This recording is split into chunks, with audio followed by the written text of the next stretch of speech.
Thank you so much, Len. Thank you so much, Len. Something Len and Rajni did not say is actually, Paul is actually co-moderating this session with me. So let's give Paul a round of applause for doing that for us. That's great.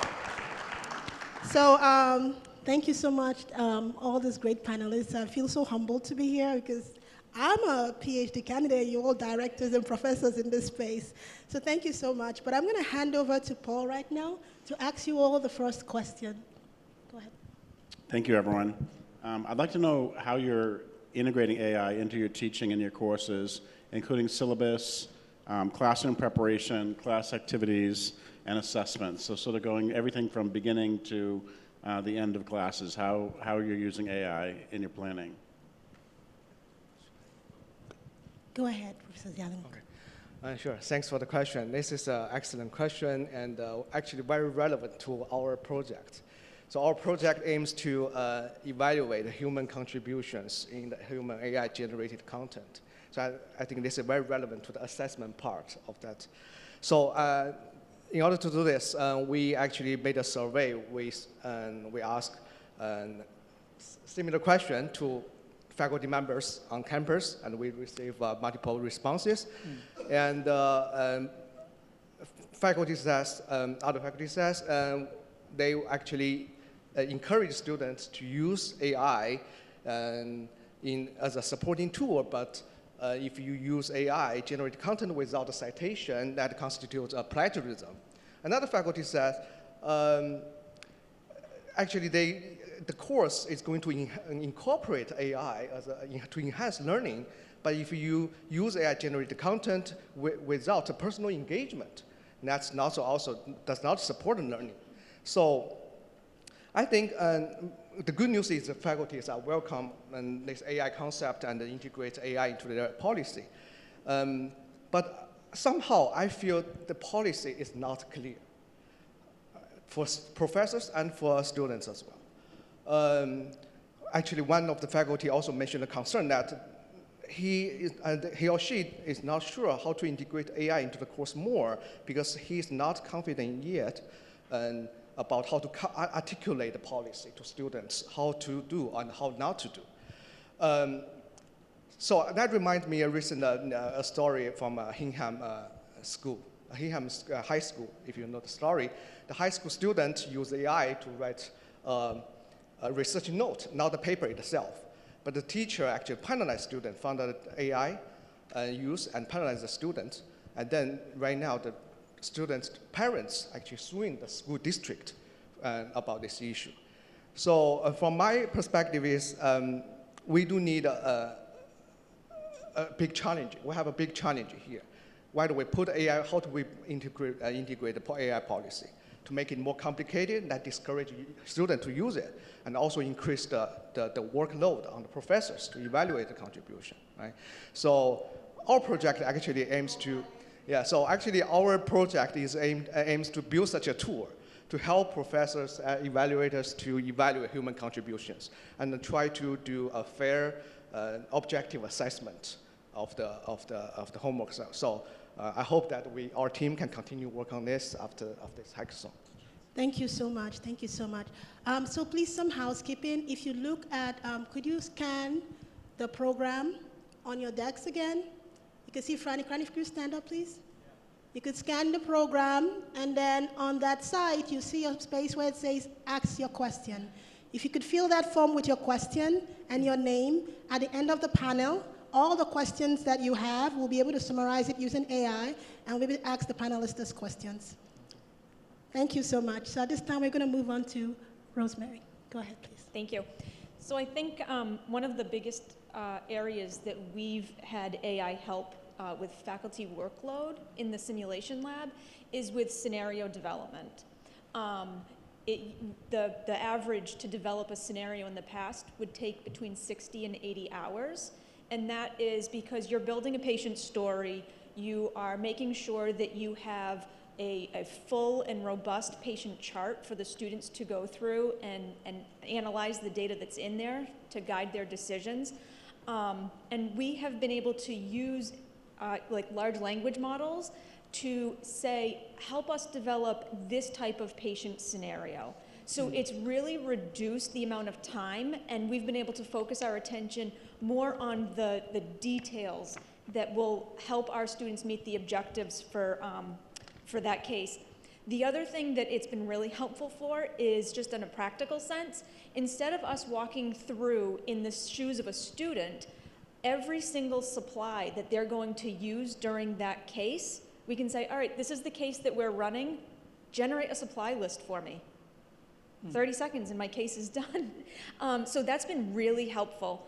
The other thing is that the AI we can use it, and you heard the patient proxy team talk a little bit about it, how they can change the scenario and make it really dynamic for the learners. So for example, when we're talking about different levels of health literacy, we can actually feed in, we're going to take care of this patient who's in congestive heart failure, and they don't understand, what a salt-restrictive diet is, versus the same patient profile, but we can say that they are maybe somebody in the medical field who has a little bit more knowledge. And so we can tweak those factors that sway not only the nursing care, but the patient education that they're going to deliver. I think that we have a great opportunity to use AI for improvement. That's one thing that is continuously changing in nursing. Healthcare it advances so quickly, and we need to keep up with that. And so what we have is our students provide us feedback after every single scenario. And so we can enter in all of that feedback that the students have generated, have it recap it for us, and then we can refine and adapt what we are offering for future semesters. And sometimes because it's so quick, we don't even have to wait until months and months or for that winter break or summer break to do it. We can do it over the weekend and get those changes implemented really quickly. AI is also helpful, and there's a lot of opportunity here, and I'm excited to see some of the groups working together about using historical data and putting that into a predictive model. And so identifying what are the patterns of practice that students are doing in the lab for skills-based learning, how are they doing on their assessments, and can we identify certain things that future students would benefit from? For example, if this is the algorithm, and we can identify that this student might need a little bit more time in this particular area, we can be proactive. Thank you so much. Thank you for sharing so much. Now we'll move on to Cody. Hey everyone, my name is Cody Turner. A little history about my teaching experience in technology ethics. I was teaching a course called Contemporary Issues in Computer Science and Engineering at the University of Connecticut as a grad student. Then at the Notre Dame, I was teaching a course called Technology Ethics and Society and Internet Ethics for the Technology Ethics minor there. Starting with the syllabus, I just try to be super transparent about where AI is allowed and where it's not, just specifying not for the use of writing a formal philosophical essay, but then have designated assignments where they can use it. I feel like that transparency is very important. I think that a lot of students are walking on eggshells, not really sure what's allowed a lot of the time. And that also involves being transparent about how I'm using AI as a teacher, right? So one example where it's been effective for me is in the normative ethics unit when we're talking about different normative ethical theories like virtue theory, utilitarianism, deontology. One productive assignment is to come up with ethical dilemma scenarios, right? And I found ChatGPT to be helpful there in doing that, not offloading the entire thing to ChatGPT, but like kind of a back and forth process, right? It serves as a kind of intellectual jogging partner. In terms of in-class activities, I think it'd be just helpful to give a few examples, right? One example would be at the end of one of my classes, we did a Black Mirror pitch activity where they used AI, again, as an intellectual jogging partner to kind of come up with a novel pitch for a Black Mirror episode based upon some technology that we were discussing. Also, we did another in-class activity where they would role play with the AI, and the AI would take the perspective of different stakeholders at a technology ethics company. So they can kind of see different ethical issues through the viewpoint of different stakeholders. Another fun one that we did is use DALL-E to generate art that kind of accurately depicts some ethical problem. In terms of assignments, One thing that we did in my technology ethics class at Notre Dame is I just had them do 2 what I called case study memo assignments. So one was specifying that they interact with ChatGPT and then answer a set of ethical questions, right? In what ways did you find it to be less than a perfect AGI? What are some positive use cases that you can discern in terms of how you'd integrate it into your workflow? What are some ethical concerns that stand out to you? Then we did another version of that with the MetaQuest VR headset, where they again experimented. Then the last thing I'll say is I'll be teaching a course for the Honors College next semester called Digital Selves, Ethics, and Personal Identity in Emerging Technologies. And there I also plan to integrate AI in a kind of hands-on way where they're going to create an AI that kind of can, like an AI clone of a historical figure, a mock social media profile, an avatar in VR, as a kind of hands-on way to experiment with AI and see how AI is shaping personal identity in the digital age. Thank you. Great. So Tim, I wonder if you can comment on personalized learning in AI in terms of how you're using AI in the classroom and how students might use AI to catch up or test themselves on how they're doing in the classroom. I don't know if you've been doing any of that in your classes, but just sort of general comments about how you're using AI today. Yeah, thanks for the question. So first of all, I primarily teach courses related to child development, social emotional learning. So one of the things I find a challenge, especially teaching undergrad students, is that they don't have much field experience. And especially like the case scenario where children with autism, ADHD, what does that really mean? So using that AI really helps them, first of all, generate scenarios and like do a personal check-in with those basic fact knowledge. Okay, so that's when I encourage them to use that. Second, I also really appreciate that kind of teamwork project that they can use the AI to as like a teaching assistant. I told them, the AI, the content that generate could be right or wrong. It's your team's responsibility to be critical thinkers and check on that. Do a fact check and do a revising if needed. In order to support your projects. I think overall, within this integration of like other data source, I see, I teach those courses for past 5-6 years. I see, earlier they kind of watch each other, not too much to talk, but after generating, working with AI, they tend to have like a better, or more concrete example or more concrete response to that, yeah. Thank you. So thank you so much, everyone. Thank you for your contribution towards that question. So at this time, we're going to be moving on to the next question on this panel. And I would like us to start with Tim. Sure, yeah. Great. All right. So we would like to know, since you were a mentor in the AI hackathon, right? And your team was using AI to support education, working with young children with challenging behaviors, I believe? Yeah. Absolutely. So could you share some insights into your AI hackathon project and your approach to mentoring students during the event? Yeah. First of all, thank you, Dr. Dean and Paul English for sponsoring this event. I really appreciate that.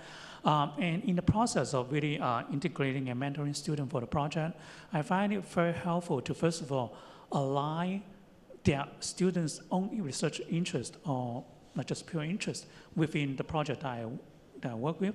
For example, my own research interest is about working with children with challenged behavior.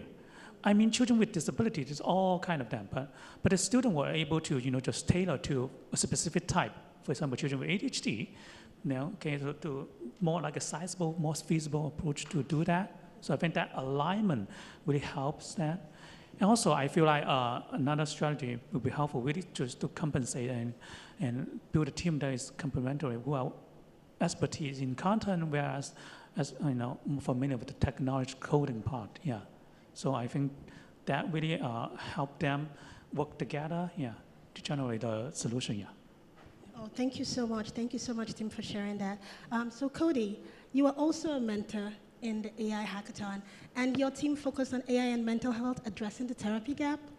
So do you have some insights to share with us on that, maybe some strategies that were most effective in helping students learn and apply the AI tools during the hackathon? Yeah, so the basic motivation for this project is the Applied Ethics Center, where I'm a postdoc, wrote a white paper on the ethics of chatbot therapy this spring. So it was kind of, the idea was to kind of operationalize that, right? And similar kind of thing in terms of balancing between letting my team members follow where their interests lead within the scope of the project, but also giving them enough guidance to try to create a cohesive project. So for example, tried to guide them to be quasi-scientific about it, where they would give, the same prompts across different AI tools. The main juxtaposition that we had was a therapy-specific AI tool, Alomia, and then using a general AI for therapeutic purposes. And then, just also give them guidance. Like another example is a very specified, clear role play scenario. So one of these that they mentioned in the project was role playing as someone in a mental health crisis and seeing how it would respond. And then also another thing that was, I think, helpful is different juxtapositions, right? So like I said, we did juxtaposition between therapy AI and then general AI used for therapy purposes. We did juxtaposition between text-based AI and then voice-based AI. And then another element of the project that the team members didn't really get time to summarize is exploring the role of embodiment for therapeutic effectiveness. So one of our team members, Gail, was using an app called Virtual Speech in the MetaQuest 3 headset, which isn't designed for therapeutic purposes. It's more designed to help your public speaking skills. So that was another juxtaposition, the kind of juxtaposition between disembodied AI and virtually embodied AI, and whether that makes a difference in terms of therapeutic effectiveness. And then the last thing I'll say is just kind of helping my team members discern different common observations among their experiments. So one of those would be repetitiveness, right? Another would be my team members notice that sometimes the AI can be overly affirming, right? Which is something that I experience in my use with AI, right? You'll tell it something, it'll give you something back, and then you'll say, well, what about this point? And then it'll retreat and say, oh, I'm so sorry, like I should have known that the whole time. So observations like that, and that's particularly relevant to the therapeutic AI use case because you wouldn't want a human therapist that's too predictable or repetitive or overly affirming, right? You want a human therapist that can challenge you when your reasoning is faulty. So kind of just like helping the students discern commonalities between their experiments, I think hopefully was helpful. Thank you so much for sharing that, Cody. Thank you so much. So, Rosemary, go ahead with a round of applause. Yeah. Awesome. And that's for all the panelists, not just for Cody, right? Just checking. Thank you so much. So Rosemary, your AI project was more focused on nursing education, right? So that's a different dynamics, a different sphere in the health industry. So could you tell us a little more about, how that went for you with facilitating and mentoring your team? Some insights. We would like to hear that. Thank you so much. Sure. It was very interesting to mentor the group that I had. I had a mix of senior nursing students and a grad student from IT in the computer science. And so they had very different perspectives. And so I am somebody who I really wanted them to understand the iterative process, and I really put a lot of emphasis on that. And so it was starting out just figuring out what was the goal? What problem were they trying to solve? And so I think that there was probably a little bit more focus initially with computer science. And then also having the students, they alluded to it in their presentation, about you don't get an opportunity to ask your patient at the end of the day, like, so how'd I do? So getting that feedback from somebody other than their faculty, or after a simulation when we're doing the debriefing, can the AI provide feedback that is meaningful and valuable for them? And so it wasn't just interacting with ChatGPT as a patient provider, but also being able to interact with the platform as like the patient chart. So let me give you an example. The student would put into ChatGPT, I'm Rosemary, I'm going to be your nurse today. Patient would give you a response. All right, so what brings you in? And maybe they say that they're not feeling well, they've got cold symptoms. So as the provider, as the nurse, I want to get a set of vital signs. I want to check their temperature. but I can't ask the patient, so what's your temperature? And so what we did is it was all about developing the prompt and helping them from nursing, having them understand how do I engage with a bot in 2 different ways, right? Because they're engaging with it as a patient and then also for information where they can collect data. And so then it was, the IAS was able to say, you know what, just give them in ChatGPT, just say, hey, ChatGPT, when I start with, an X, it means that I'm looking to you to provide me data. And so then ChatGPT came back and said, all right, so you've just completed your assessment. These are the vital signs. And maybe there's a temperature. And so then they could continue that conversation with the patient. I think that the breaking down the process of engaging with that platform in 2 different ways was probably the biggest hurdle for our team. Yes. Thank you so much for sharing that. I am curious though, since you talked about collecting temperature, so how did you end up coding for that? How did you get the temperature for the patients? So what we did is it was all in the prompt. And so we would give ChatGPT very specific instructions. So if I want to ask something, if I want you to pull information from the patient chart, I'm going to start my response with, X or whatever they decided to plug in, so that the platform knew, all right, I'm not responding from the patient, I'm responding from data. Thank you so much. Thank you for clarifying that. All right, so at this time, we're going to talk to Xiaohui. I'm sorry if I said it. Yeah, that's fine. So your project was more focused on productivity and creativity, I believe. So could you share some insights on that? How did you help the students be more productive doing this AI project on productivity? All right, so our project aims to evaluate human contributions in AI and human-generated content. That's the type. Yeah, simply put, is how professor evaluate a student homework where AI is used, right? So that's a big challenge. It's a well-known challenge. So the first thing we do in this project is we made a survey, and we want to know how students use AI. Ask questions like, how have you ever used AI? What tool you use? How you use it? And students, also faculties, most of them refer AI as ChatGPT and Grammarly, these 2 tools. So using them to generate content, brainstorming ideas, assist in their research, and also specific tasks like Grammarly checking. Right? So, the first use here is, I think AI is to gather knowledge from AI. AI can gather knowledge quickly, accurately, by throwing simple questions to it. So what we do in the project, we don't know the solution, we ask ChatGPT the same question. How do we evaluate human contribution in human AI-generated content? And then ChatGPT responses actually give us 4 categories of solutions: contribution segmentation, intention and goal alignment, and tracking the interaction between human and AI, etc. So which is very good, give us a map of the problem space on this concept. But the next question is, what we do next, right? How could we figure out a specific plan in these 2 weeks? We want to deliver some results. We want to put a demo there and show to the audience. So I think that's something AI can now do, right? Because AI doesn't know what's the project outcome, doesn't know the timing, doesn't know our team members' capacity, bandwidth, everybody's busy, and cannot track the progress over time. So I think as a mentor, a crucial role here is to digest the content for the directions, try to engage students in the process, work with them, tracking the progress, evaluate the progress. And we do have multiple meetings, we change our plans, and we have a conflict of what we really want to show at the end.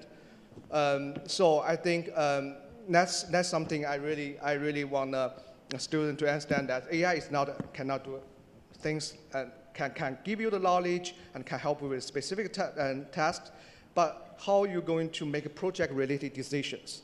And that's something I cannot do, and that's really need people with experience and that can get you through. Yeah, so that's my 2 takeaways. Yeah. Thank you so much for sharing that, and I especially love the part about you talking about how the human element is integrated into your processing of the hackathon project. Thank you so much. So can we give them all a round of applause, please?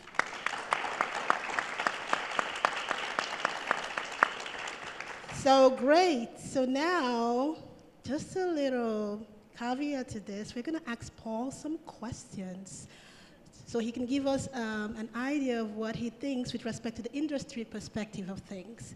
So Paul, I'll just turn right next to you.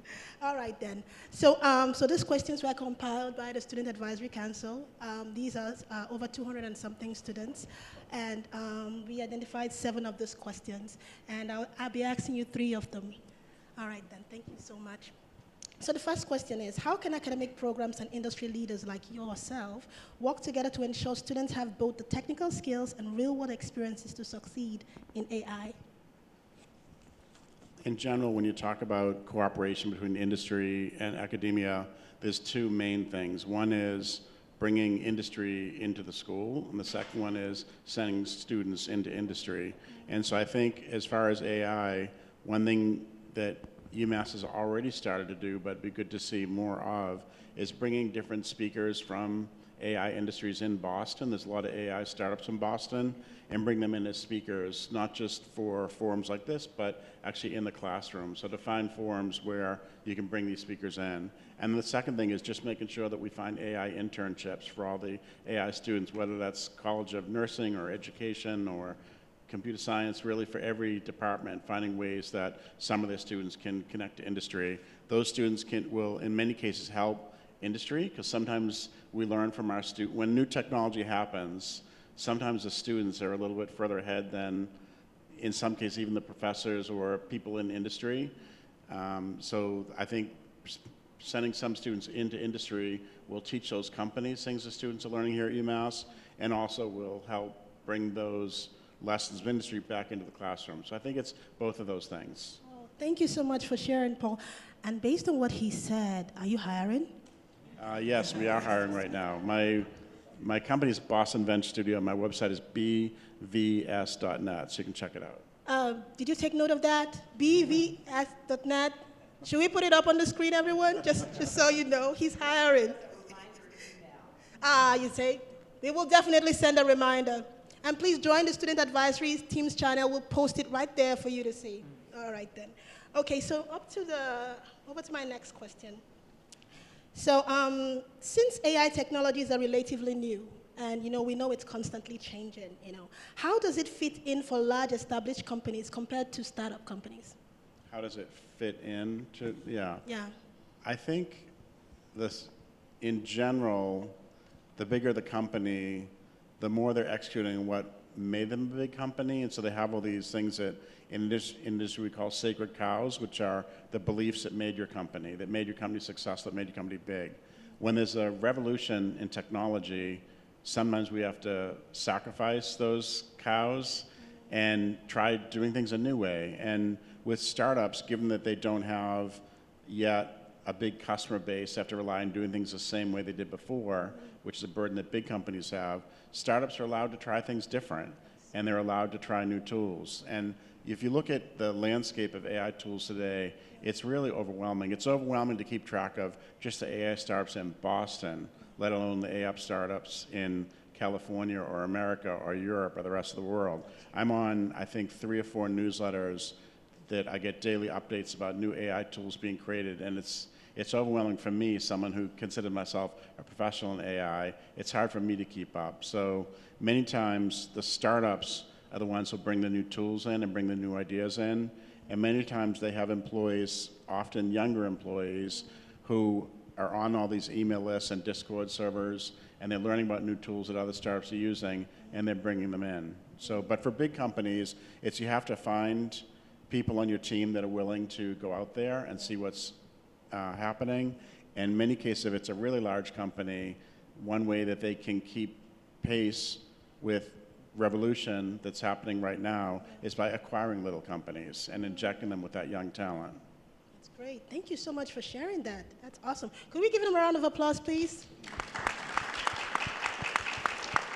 And now for my last question, and please, all students, please pay attention. What do you look for in applicants or during employment interviews? What skill sets do you look for? How does it manifest in these interviews? For example, do you look for creativity? Do you look for innovation or deep technical knowledge? I'd say at a really high level, I've been hiring mostly in technology. Most of my companies have been tech companies, software companies. I look for two things at a really high level. One is how we evaluate that student from a GSD standpoint. Does everyone know what GSD stands for? Get stuff done. We want to make sure that the student has on their resume, we look at the course they've taken, but we also look at their side projects. And we want to make sure that sometimes we like when someone has a side hustle, that they figured out a way to make money using AI or using technology. So we like seeing that they've actually gotten things done in their course, in the classroom and outside the classroom, that they're very action-oriented, decisive, they make things happen. And then the second thing we look for, which is really 50% of it, is their team skills and their communication skills. I was impressed by the teams who presented here today, and I think that as faculty members, one of the important things we need to do with our students is teach them those communication skills and teach them those team skills. Because what makes someone successful at a startup or even a larger company is, can they get stuff done, and are they someone that the rest of the team enjoys working with? Like, do they communicate well? Do they support each other? So at a high level, those are the two things I look for, GSD and sort of team skills and communication. Thank you so much, Paul. Another round of applause for Paul, please. I think this tells us we need to have more hackathons because we need to get stuff done. Really, so he can see it in our resumes that we're getting stuff done, and then we get those employments that we're looking for. So thank you so much to all the panelists, and thank you so much to Paul. At this time, we're going to segue into the question and answer section from the audience. And like I had mentioned earlier, I hope you've sent in your question. If you've not, I'm going to give you a minute. Oh, I am so sorry. I got too excited. So please, we're going to start with a question from the provost, please. Thank you. Please go ahead. Thank you, sir. No, thank you. All right, I can be loud regardless. Actually, I submitted my question online, but I'll go ahead and ask it also. So first, this is a two-part question. First, to our faculty colleagues, given just how rapidly AI is evolving, what do you do to stay on top of all of the opportunities and the challenges for incorporating AI into the classroom? How do you keep up with it? Then I have a follow-up question for Paul. Feel free to answer, any one of you, please. So I think networking, finding out what your colleagues across the country are doing. But also, I ask my students, what are they doing? You had mentioned at the intro, you're the provost, and you have to know a little bit about a lot of things. And so I have a lot of students, and so I can reach out to them. And so I've had students that will use our space for studying, and I'll come in and I'll say, hey, what are you working on? And they'll say, oh, well, you were using ChatGPT for this. It's typically ChatGPT. And I'll say, well, it seems like you're having trouble remembering this. Why don't you ask ChatGPT for make an acronym? And it's just, we feed off of each other. And then conferences, right? Because you got to go to, if I only ever went to SIM conferences, I'm going to have a very kind of a limited view. And so really just being open and asking your peers and your colleagues. There's a lot of experts, and I'm not the expert, maybe in simulation, but there's a lot of good people that are helping. One specific thing that I did in my tech ethics class at Notre Dame is I did a weekly participation board, and the idea behind the participation board is find some recent news story relevant to the topic that we'll be discussing that day, right? So if we're doing algorithmic bias, find a recent news story involving algorithmic bias, give a brief summary and your thoughts on it. And I feel like that's just kind of like a simple, helpful way for students to stay abreast of breaking developments with respect to the different topics on the syllabus. For me as a faculty, I think one strategy I use is trying to work with the industry, a company, for example, or agency, because they really face the real world challenge. I specialize in autism early intervention, but if you look at the field, they work from like 10 years ago, they still use paper pencil to keep track of data. And 5 years ago, they transformed into the tablet, the centralized system, in order to standardize it.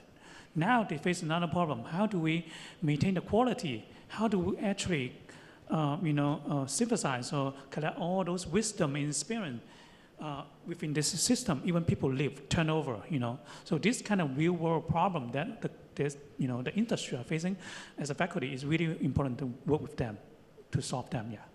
So I can add a little bit more that, like Rosemary said, that I have a Discord channel with students, and the students, we all share the news, like AI, the newest model, Llama or Whisper, we look at those models, we share the news. And also we do research, we publish conference papers, we send students to conferences and let them to communicate or discuss research within the community to keep update on the latest knowledge. Yeah. Thank you very much. Paul, so given your perspective as a very successful UMass Boston alum and as somebody who works with our graduates and others, what would you advise our faculty that they should do to stay on top of the world of AI? I like all the answers given. I mean, I think learning from the students is certainly important because the students are going to be in different Discord groups and email lists and learning from each other. So I think learning from the students is really important, to have the students give demos to the rest of the class, bring things into the classroom. I wonder, like for the School of Nursing, for example, I'm really fascinated with all the different models being built for medical knowledge and nursing knowledge. And I'm curious about, this is a little bit of a tangent, but what's going to happen in healthcare in the hospitals in Boston when UMass Boston nursing grads can diagnose patients better than a Harvard Medical School professor? That's coming. That's coming. And the students are both learning on their own and from each other, as well as learning from the frameworks being set up at the school.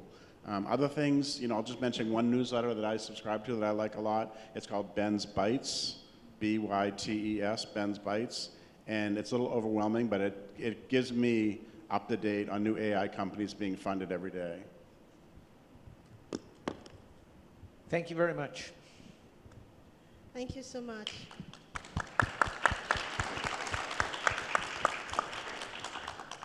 Professor Wading, do you have any questions for the panelists? I will wait for the answer. All right then, not yet. Hold on. Did you send your question in? What's that? Did you send your question in? Of course I did. That's awesome. Then hold on. So remember Paul talked about doing demos, right? We're going to do one right here for you. All right, Franny, take it away. So we're going to summarize all your questions into 2 questions right in front of you using ChatGPT, and we're going to ask those questions first. And then we're going to ask questions from other individuals in the audience. Thank you so much. Anyways, I actually have 2 questions. That's great. Could you hold on to those 2 questions for now, please? Can we do the demo? Sure thing. That's great. Thank you so much.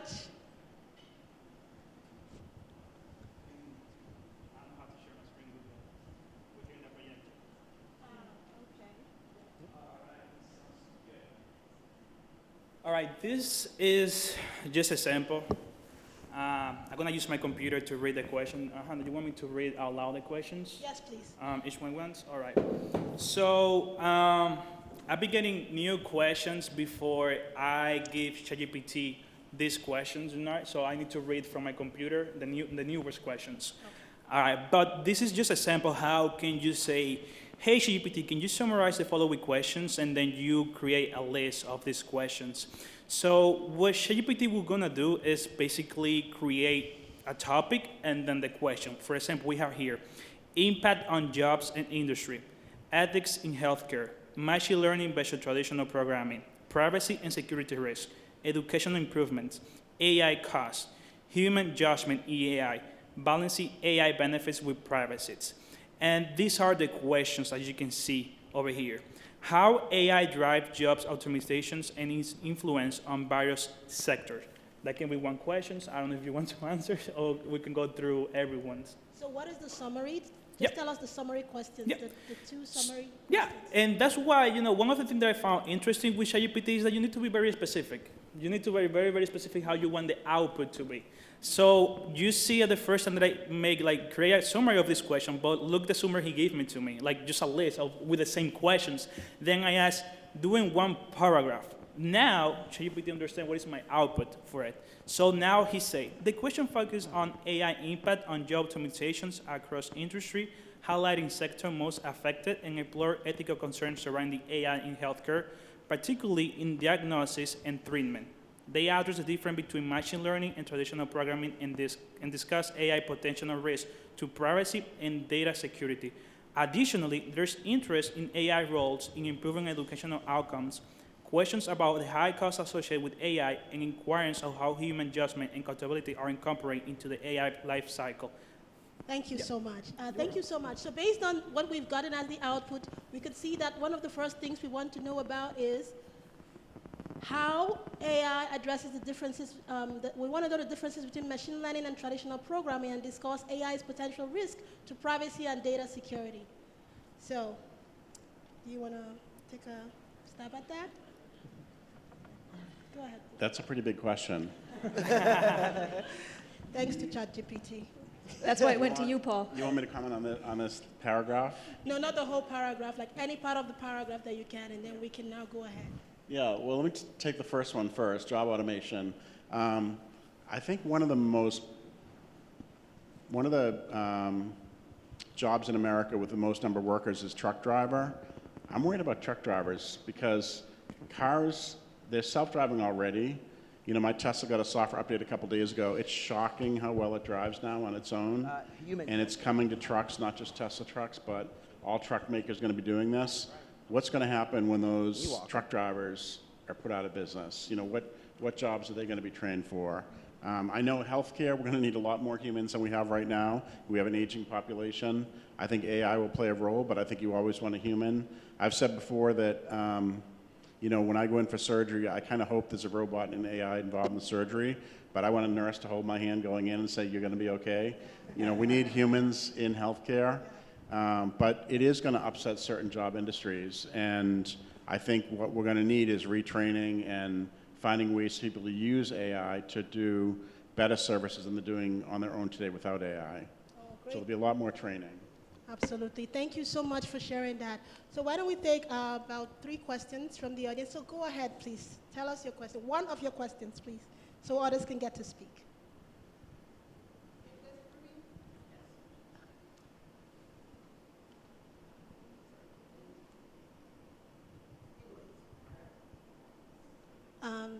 Franny, could you take that? Thank you. Anyways, my question is, at which stage is human judgment and accountability incorporated in the AI life cycle? Could you say that again, please? At which stage is human judgment Human and judgment accountability and incorporated in the AI life cycle? Okay. All right, then. So does anybody want to answer this question from the panelists? I can. At which point is AI judgment and accountability included in the AI life cycle? That is your question, right? Oh, it's not about this. Does anybody want to take a... I can try, yeah. Go ahead, please. I mean, first of all, I'm not working with like AI, like mobile and driving, so I don't have to decide that. But in our field, you know, it's really about garbage in, garbage out, you know. So all these like, human judgment, you know, to me, I think AI is really like should be, you know, focusing on. So whatever AI generated should be based on like the human wisdom or human collective evidence-based practice or scientific, you know, wisdoms. Yeah. So those I feel like the clinical judgment to build a system, right? But once you have that system, I think still you need to not just 100% trust the AI system, but use the AI kind of the personal judgment along with the AI tool to make, you know, diagnosis, to make clinical decisions. Yeah. So in our field, yes, we have those tools already available in the field of assessment, you know, in terms of the data progress monitoring. But after all, is the clinical judgment by the professional now is still, you know, dominant, you know, with the support. Yeah. That's great. I think that the AI can help with the data collection, right, and identify trends. So from a healthcare perspective, it can really help with the efficiency. If I have built into my my health record, there are command centers in hospitals that have all this big data. But at the end of the day, when you're talking about the human factor and the clinical judgment, at the end of the day, the nurse or the provider who is able to, expeditiously look up this information that AI is synthesizing for them, they can then make the decision, right? It really helps with efficiency, and I think that answers your question. One thing that comes to mind that people talk about in the AI ethics literature is responsibility gaps when an autonomous system does something that causes harm in the world. So if you're talking about an autonomous car and it gets into an accident and kills somebody, who's responsible for that, right? We're not presumably dealing with AGI that's conscious, that itself is a moral agent, so it's not going to be held responsible. So then the question is, how do we distribute responsibility? How much responsibility falls on the shoulders of the CEO versus the programmers that develop the car? And I think the answer to that kind of distribution of responsibility question will look different in different contexts. But this is just kind of echoing your question back at you and affirming it. I do think this is a serious philosophical problem and practical problem when you're talking about autonomous systems that are deployed in the wild and then can cause harm. There is a serious question about accountability. So my opinion on this is that you got to understand AI more, right? So to build those AI, the large language models, what the data they use is just over the internet, they connect in those data and they train the model, and the model can predict whatever in the training, from the training data set, the knowledge. So if you understand this, that the large language model have this hallucination problem, right? So you know that AI is not perfect. Sometimes the output may have errors. And that's in CS we call hallucination problem. And the researchers are actually improving this using different techniques. Like you could put more input into the input to regulate the output, right? Give more context, that AI understand more, or give more restrictions on the output. So I think this is evolving, right? So you understand that AI could make mistakes, and we need to double check the responses, or and actually the AI during this training, large language model training, they also rely on human to select what's the better answer and correct the mistakes they make. So they are doing this right now. So if you understand this, I would suggest everybody do a double check. You should not, especially for critical operations or clinics, do not completely rely on the responses, but also use your own self-judgment. Yeah. Thank you so much. Do you want to add something to that, Paul? Oh, thank you so much. So from a summary from what I'm hearing from the panel is, we have shared responsibility with the AI. We determine what the AI does, and we control how it does it, in simple terms. Thank you so much. So at this time, Professor Wading, do you have a question? Yes. So, doesn't work. Yes, okay. So I joined UMass Boston in 2008. So I have taught like 1,000 students. So I observe how a students struggle to work really hard, because what happened is I often have students talk to me they have to spend like more than 3 hours every day to come to the school because the public transportation is slow and they cannot afford to live nearby. Okay, and on the other hand, Boston is a city of talents, right? We have MIT, we have Harvard.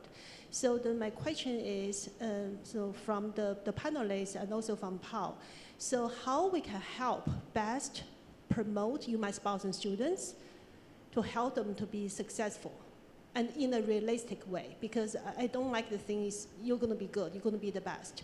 But we really have the competition from the other universities, right? And UMass Boston also have limited resources. And then as the professors, as our distinguished alumni, and then what we can do in a practical way to help our students. I would like to listen to your suggestions, advice, as students, as professors, as a graduate from UMass Boston. Practical solution, practical advice. I don't like to hear anything like, you're going to be the best, you're not going to be very useful. Great. Do you want to go ahead? Take it, sure. Thank you, please. I think that one of the first things that we need to do is teach our students how to use AI and also understand its limits and its risks. I know that I don't want AI making, my decisions about and overriding my healthcare proxy, but that is a very real topic of conversation that's on the table in healthcare. So I think that understanding how to use it and also just explaining, I think, where AI is already part of your life that people don't realize. I know that there's a lot of fear about AI and people are worried that AI is going to take over the world. But it's how helpful is it when that message pops up on your email that says, hey, did you forget to attach the file, right? And that's AI, and I think people don't realize that. Thank you so much for sharing that. So one more panelist. Want to go ahead? I would just add to that and say, and this is kind of a general response, but I just think it's a balance between teaching students to use AI to help equip them for the job market, but without sacrificing their critical thinking and independent reasoning abilities. We could find ourselves in a situation 10 years from now where companies are getting applicants who are super proficient at using AI, but when they don't have the AI next to them, it's evident that their critical thinking abilities haven't kept up to pace. So I think striking that balance, and that'll look different in different disciplines, is essential, right? There's so much emphasis on teaching students to use AI, but also teaching them to be good, independent, critical thinkers, which I think will also enable them to get an edge as others become overly dependent on AI. I add one more thing, is that activities like this were really helpful. It helps students, right? Face-to-face engagement, that's really helpful. Talking to AI, you just get knowledge, but you don't really practice your brain, you don't explain yourself, right? So, yeah, thanks. Yeah. Professor Tim? Yeah, I can agree more with Cody's answer. Really like to Dr. Dean's definition about successful, right? In teacher education or as a behavioral therapist, you need to have your judgment, you have your critical thinking, that the AI or the other technology is here to support you. It's sad to hear a student that if you ask them something, what's your opinion? They said, I don't have an opinion, or I don't know how to, yeah. That, we hope that student, whether, it's the AI or other technology, want them to first, think about, talk to themselves, what are you good at, what are your problem, perception on this, before you really, reach out to others, yeah. Yeah, we really want to avoid that learned helplessness, it sounds like. Yeah. Yes. Absolutely, thank you. Paul, do you have anything to add to this? On the topic of AI making mistakes, I think as instructors, we should challenge our students to break AI, and we should challenge our students how to get AI to lie and how to get AI to make mistakes, just so the students are aware, like you shouldn't trust the AI completely if you can see all the mistakes it can make. Thank you so much for sharing that.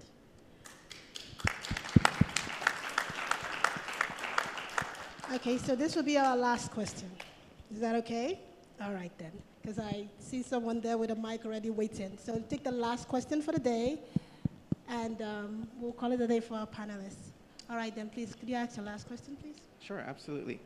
So the last question that I have is for students at UMass Boston and in general that are entering their senior year. AI is a new up-and-coming hot topic. It's always changing. So as professionals, as alumni, as individuals who are helping to guide the future for these students, what advice would you give to them career-wise as they leave the university to go out into the world? Because a lot of the resources that we have here at the university, there are a lot more resources out there in the world, but sometimes they're harder to access as students that are just now being introduced to the world. So what advice would you give to us career-wise as we start our journeys? Could you address that, Paul? Sure. I mean, the first thing is, from like my involvement in creating this institute that I'm all in. As I look at my career, I graduated UMass. I got my bachelor's degree in 1987. And over my career as an engineer, I've seen the invention of the desktop computer, the invention of the internet, many years later, the invention of the web, the invention of mobile phones. Like, I've seen a lot of revolution in my career. AI is bigger than anything I've seen before. And AI is going to change every single job. If your job is to take some data and read it and think about it and then produce some other data, like that job can be done by AI. So as you're entering the workforce, I would say try to find an employer that's AI forward, that cares about AI and wants you to use AI in your job, and make sure you do that, because you want to be sort of in the front of the wave, not behind it. And so this, given that this is the biggest revolution in decades, I think I would just go all in, find a way to use it every day, ask your friends how they're using it, ask other students how they're using it, and find jobs that want you to use these tools. Thank you so much, Paul, and thank you to our panelists. A round of applause for everyone. And this is the end of the panel session. Thank you, everyone. So I just, one housekeeping thing, and then just a couple of things I'd like us to consider. One, for all the participants who are here, you can pick up your certificates at the front desk. I also just want to thank everybody again, and I think I was remiss. I did not explicitly thank enough the Student Advisory Council, who has played a huge role in pulling this together.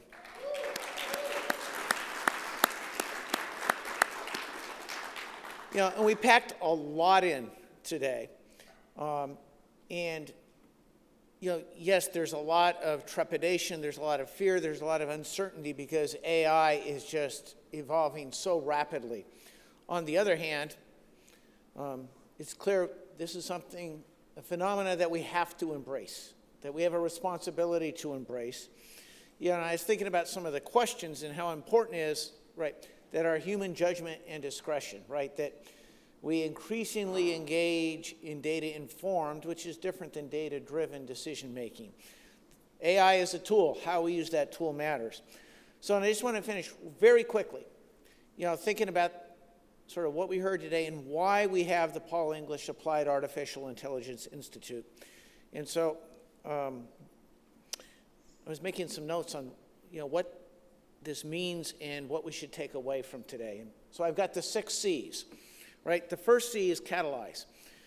Right? The Institute is catalyzing awareness and interest in AI for teaching, for learning, for career development. 2, it's allowing us to coordinate and focus the many disparate efforts that we have in all corners of the university. 3, it's helping us construct new learning opportunities within courses, within programs, across co-curricular activities.